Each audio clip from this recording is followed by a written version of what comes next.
Hi everyone, this is Rick Surowicz. You're watching my YouTube channel, Rick Surowicz Watercolor. I'm live in my studio where I'm going to be doing the third painting in a series of mini landscape paintings. I'm doing 4 total. And if you haven't already seen it, you want to watch the introductory video where I talk about the size of paper I'm using, how you can do this on a greeting card, and an easy way to map this. So I'm going to go ahead and I'm going to get right into the painting here. I'm trying to keep these videos fairly short. These are kind of simple paintings. This is an imaginary scene of some trees on a lake and a little distant mountain. And all the links for the reference material you'll find on the Learning Center page of my website under projects, and you'll find links to that information in the description of this video. So I'm going to go ahead and get going. And I'm going to start with a sky wash. I'm using some royal blue, a little raw sienna, just to take some of the gray down this blue a little bit. So the sky is not the star of the show here, and I want that to be a little lighter than what I have. I'm going to add some water. We're just going to bring this down so it's a fairly understated sky, just simple wash. I'm going to bring it down here.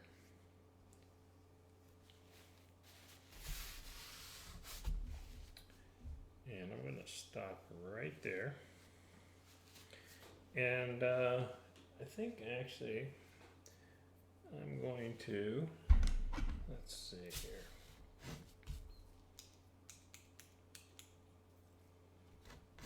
A little piece of land there to draw. I'm going to bring a little bit of this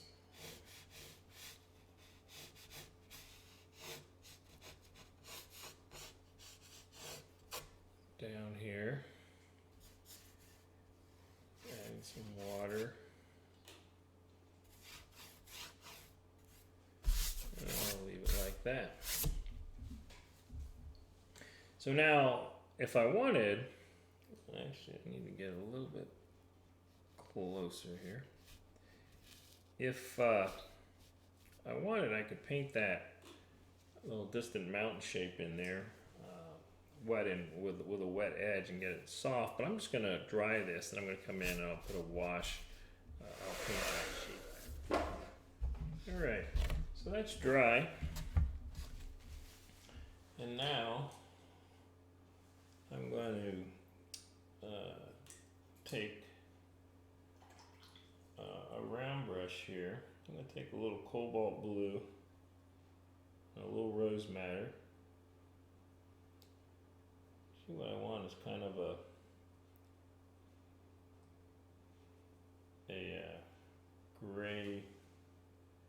grayish violet, kind of a gray-red violet.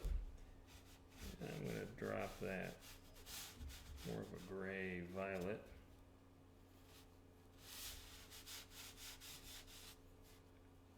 I have this shape here.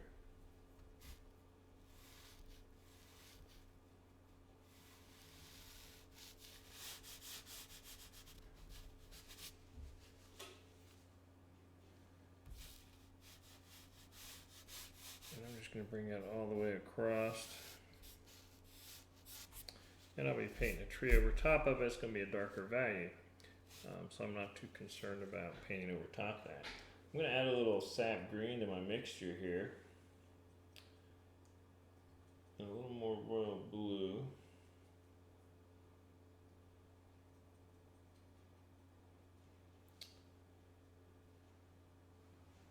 And here I've got a bit of a tree line.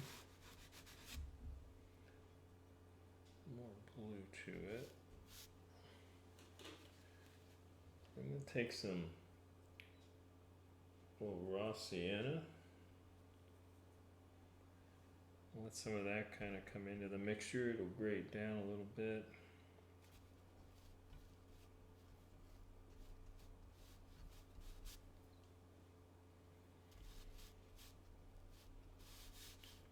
So I've got this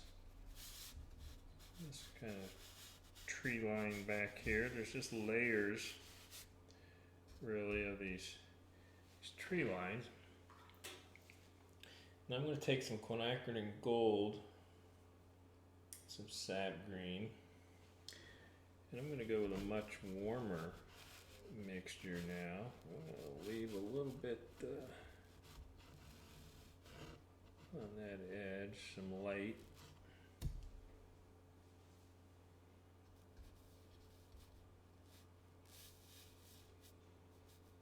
I'll actually let those edges merge, I think.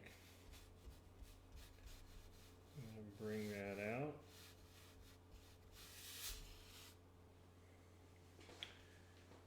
And I'm going to take a little sap green, a little royal blue in that. Just drop a little darker mixture in there. Now I've got this tree over here.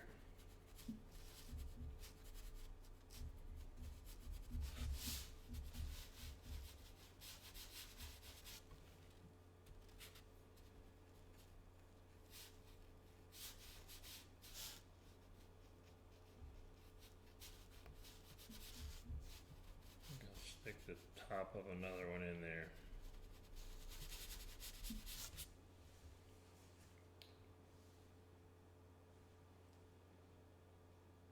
Gonna get a little pyro red and sap green. Maybe a little darker shape. Put a little down here. And I'm gonna take my scraper and I'm gonna scrape right on the edge, just kind of give a rocky appearance. Maybe make a little adjustment there.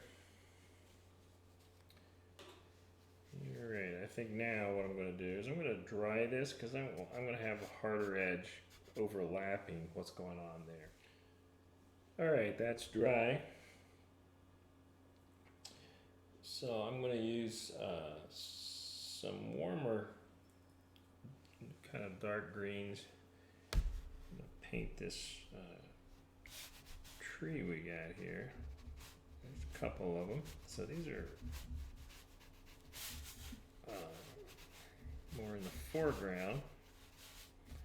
Might add another little top of something in there. Got another one over here.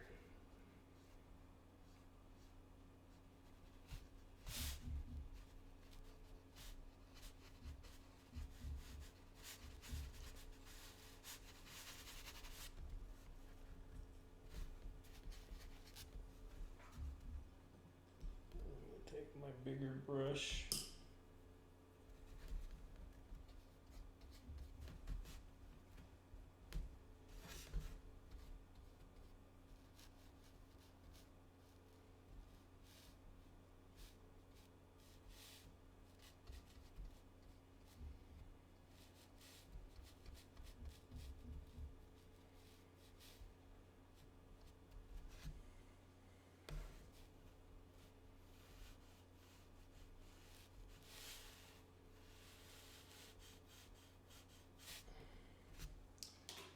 There's that. I'm going to scratch a little something in there. A little something in there.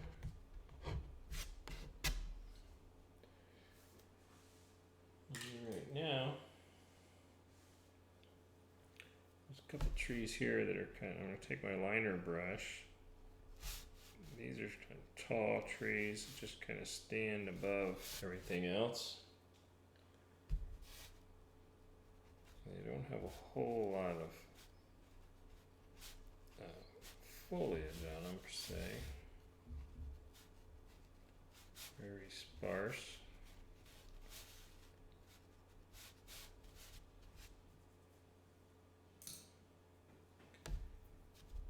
Put a little bit more something here at the base. There you go. So now I want to dry this. So I'm going to take a little of this royal blue, a little green to it, not much.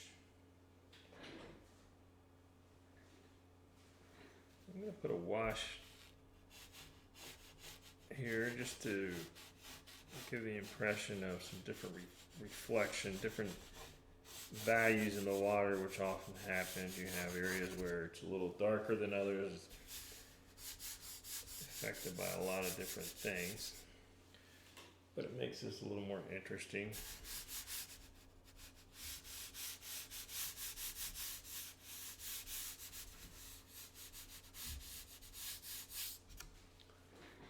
Here we have that.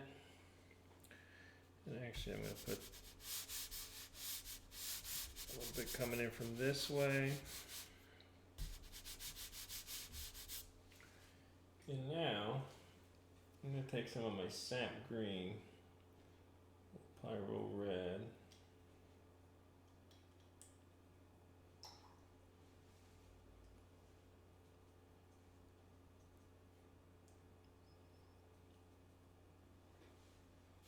I'm going to drop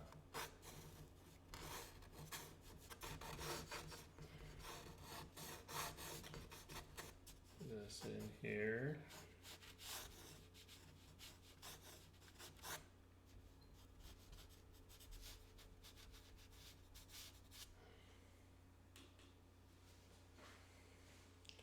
I'm not going to get too crazy with the reflections.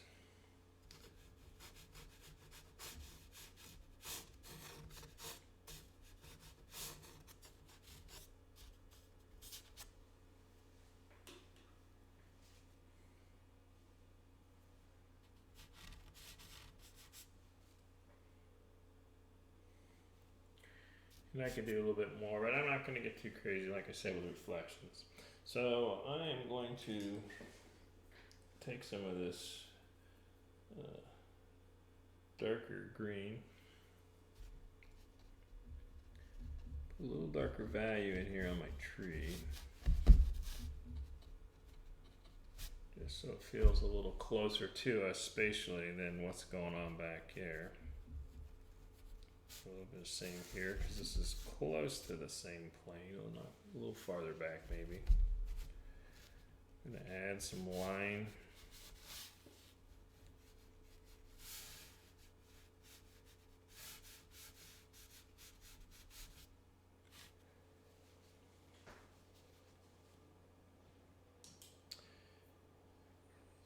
And I want to dry this, and I'm going to do a little bit more line work here. Alright, that's dry. And now I'm going to add some trunks. I could also lift out in this, but I'm just going to stay with some of the darker values. A little of that, pick up a little bit of this.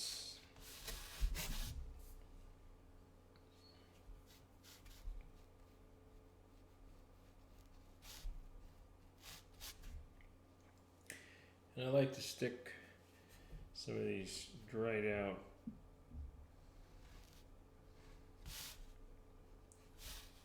trees in the mix of things here. I'll throw another one right there.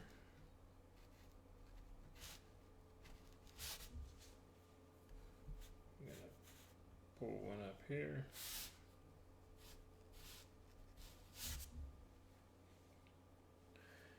Maybe a little one back here.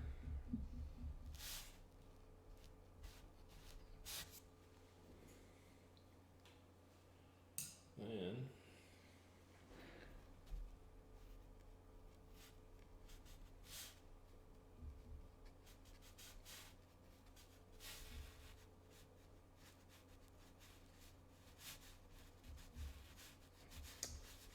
just want some darker values here. I feel it's quite dark enough.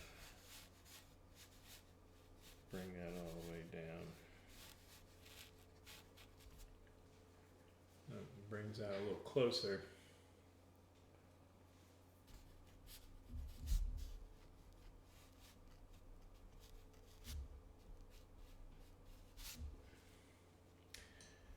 Alright, I'm not going to get too fussy with this. These are intended to be just quick, simple little paintings. So let me frame this one up a little bit in the mat. Take a look there, and again. So that's a nice, simple little painting. And that is my mini landscape number 3.